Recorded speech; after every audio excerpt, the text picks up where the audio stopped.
देखिए, बहुत ही गंभीर विषय पे चर्चा चल रही थी।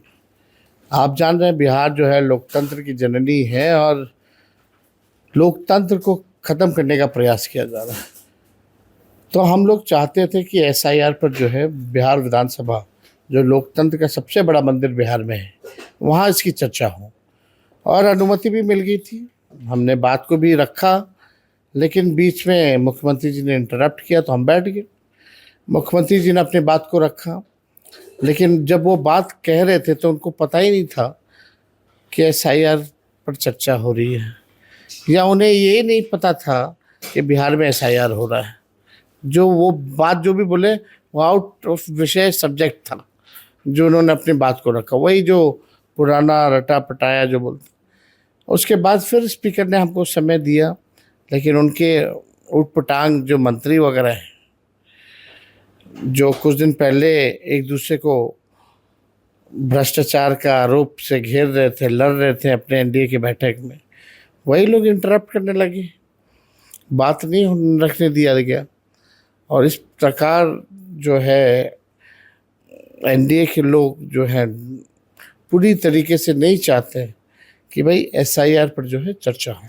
लग तो यही रहा है, हमको बोलने में हिचक नहीं है। अब तक इलेक्शन कमिश्नर ने प्रेस कॉन्फ्रेंस नहीं की है, लगातार सुप्रीम कोर्ट की सलाह के बाद भी प्रेस कॉन्फ्रेंस नहीं की। देश में एक राज्य बिहार है जहां चुनाव हो रहा है और इतना बड़ा ड्राइव अचानक से शुरू किया गया। कई हमारे सवाल हैं, कई कन्फ्यूजन लोगों में है, जिसको आ करके एड्रेस करना चाहिए था इलेक्शन कमीशन को, वो उन लोगों ने नहीं किया। मजबूरन हम लोगों को अदालत का सहारा लेना पड़ा। लेकिन अभी भी आप देखिए, केवल नंबर्स को पूरा करने के लिए, सुप्रीम कोर्ट में केवल जवाब देने के लिए कि मैंने 98% कर लिया, 96% कर लिया, लेकिन हो कैसे रहा, ग्राउंड हकीकत अलग है। किसी को रिसिप्ट नहीं मिल रहा, कुछ जितने गाइडलाइन थे उसको फॉलो नहीं किया जा रहा। बेलोज जो है खुद ही एक जगह बैठ करके सबका फॉर्म भर के अपलोड कर रहे हैं, किसी और का हस्ताक्षर मार दे रहे हैं। बड़ी धांधली हुई, केवल आई वॉश हुआ है। और मैं ये कह सकता हूँ कि इलेक्शन कमीशन जो है बीजेपी के इशारे पे काम कर रही है। पहले वोटर्स जो होते थे वो सरकार चुनती थी, अब सरकार वोटर चुन रही है। ये अंतर जो है हो गया, यानी लोकतंत्र को, संविधान को ये लोग ख़त्म करना चाहते हैं। राजशाही जो है ये वापस लाना चाहते हैं। हल्के हम लोग ये होने नहीं देंगे, हर प्लेटफॉर्म पे हम लोग लड़ेंगे और इलेक्शन कमीशन को कभी ना कभी, आज नहीं तो कल, उसको जवाब देना पड़ेगा। लोगों से बात करेंगे। जब आप जो है चुनाव ईमानदारी से कराइएगा ही नहीं, जो बीजेपी वोटर लिस्ट देगी आप उसी वोटर लिस्ट पे आप चुनाव कराइएगा, तो चुनाव का क्या मतलब? इलेक्शन कमीशन को बोल दे एक्सटेंशन दे दे सरकार को। जब खुल के ही नंगापन आ गया इन लोगों में, बेईमानी कर रहे हैं, तो एक्सटेंशन दे दे। चुनाव क्यों करा रहे हो भाई? बनाए रखो अपने आकाओं को।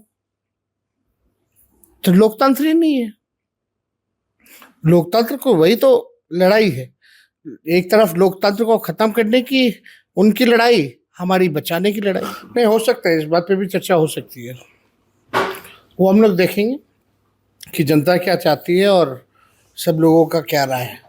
अगर ऐसा करना पड़े, जब आप बेईमानी से सब कुछ आप तैयार कर रखे कि उसको इतना सीट देना, उसको इतना सीट देना है, तो चुनाव ही मत कराओ। तो इस पर देखा जाएगा क्या करना। लोगों का फर्जी वोट बना, सब कुछ तो है, सबूत है, एविडेंस है, और भी पर्दाफाश किया जाएगा। आपने देखा होगा चंडीगढ़ में कैसे बेईमानी हुई थी वोटों पर, अधिकारी कैसे जो है कट मार्क कर रहे थे, तो सुप्रीम कोर्ट ने संज्ञान में लिया तो फटकार लगी। तो ऐसी ही है, बीजेपी यही कराती है, इलेक्शन कमीशन का यही हाल है। ठीक है, 4 दिन की चांदनी है, उसके बाद जो है उन लोगों को पता चलेगा। जब जनता जागेगी तो इनको जवाब देगी। हम जनप्रतिनिधि हैं, चाहे मुख्यमंत्री हो, प्रधानमंत्री हो, मंत्री हो, एमएलए हो, एमपी हो, हमको जनता वोट देती है, वोटर वोट देते हैं। जब वोटरों का ही नाम कट जाएगा तो हमारा क्या काम है फिर? हम उसकी नहीं रक्षा कर पाएंगे जो मेरा वोटर है, जो हमको वोट दे करके सदन भेजता है, उसके वोट को बचाने में हम असक्षम रहेंगे तो हमारा क्या फ़ायदा है?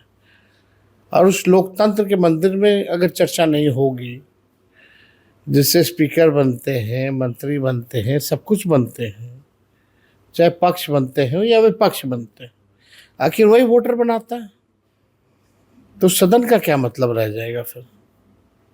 तो हमको तो चर्चा सबसे काम छोड़ करके चर्चा इस पे करनी चाहिए। और केवल वोट का अधिकार ही नहीं छीना जा रहा, अस्तित्व ही खत्म कर दिया जाएगा। संविधान कहता है कि 18 साल के होने पर आप वोटर बन सकते हैं, लेकिन अगर जिनका नाम वोटर लिस्ट से कट जाएगा, यानी समझो कि वो नागरिक ही नहीं है। यानी अगर नागरिक है तो उसको वोट देने से क्यों नहीं रोक रहे हो? मतलब अगर नागरिक है तो वोट देने दो, अगर नहीं है तो यानी वोट नहीं देने दे रहे तो आप समझ रहे कि वो इस देश का नागरिक नहीं।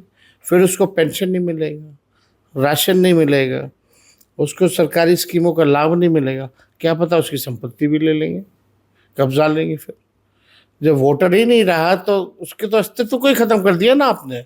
अधिकार तो छीना ही, अस्तित्व भी मिटा दिया। तो ये बड़ी लड़ाई है। देखिए, सब कुछ तय हो चुका है। कुछ दिनों में हमको लगता है कि हम सब लोग जो है प्रेस कॉन्फ्रेंस करके इन चीज़ों को रख देंगे। कोई उपलब्धि नहीं है तो यही किसी और कोई ब्लेम करेंगे। अपनी कोई उपलब्धि होती तो अपनी उपलब्धि के बारे में बात करते हैं। इन लोगों की कोई उपलब्धि नहीं है, इन लोगों को कोई विजन नहीं है, कोई रोड मैप नहीं है कि बिहार को जो है कैसे आगे बढ़ा करके ले जाना है। ये लोग थके लोग हैं, ये लोग बिहार की भलाई नहीं चाहते, ये लोग अपना कुर्सी बचाने की लड़ाई लड़ रहे हैं, बिहार की तरक्की नहीं चाहते। तो क्या लगता कोई है कि हमको लगता है अगर आए तो अच्छी बात है, लेकिन ये निर्णय लेना तो उनको निर्णय लेना है, उनके पिता को निर्णय लेना है। अब वो आना चाह रहे हैं, नीतीश जी भी लाना चाह रहे हैं कि उनको कोई रोक रहा है, क्या बात है? ये बात तो वही लोग बता पाएंगे, हम लोग तो नहीं बता पाएंगे। लेकिन एक बात तो तय है कि नीतीश जी का ये आखिरी चुनाव है, इसके बाद वो मुख्यमंत्री नहीं बनने जा रहे और जदयू पार्टी खत्म होने जा रही है। ऐसे ही खबरों के लिए सुदामा न्यूज को लाइक और फॉलो करना ना भूलें।